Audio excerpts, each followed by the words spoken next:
proč bychom měli být ve všem poctiví. Apoštol Pavel v dopise Efezanům 4. kapitola a 25.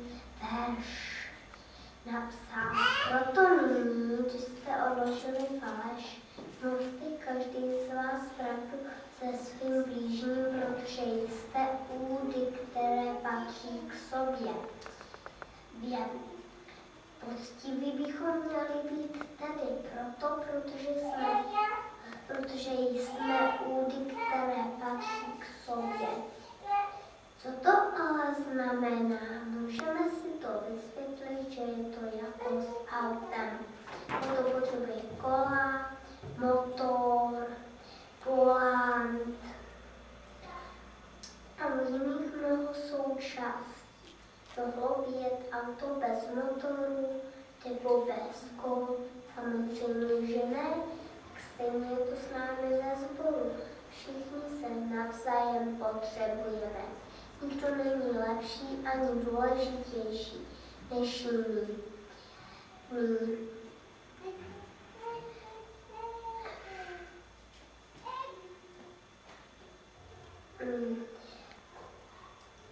Apoštol Pavel dále napsal 4. kapitola 28. verš.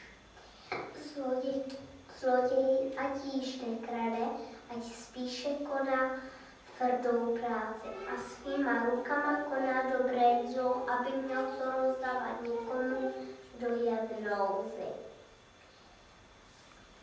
Kdybychom kradli, dělali bychom ostudu Panu Jehovovi a to přece nechceme.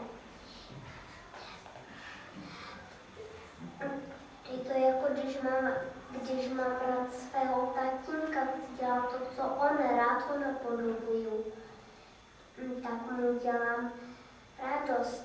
Poslední verš, který si řekneme, je 5.1. Staňte se tedy napodobiteli Boha jako milované děti. To je ten největší důvod, proč máme být ve všem poctiví.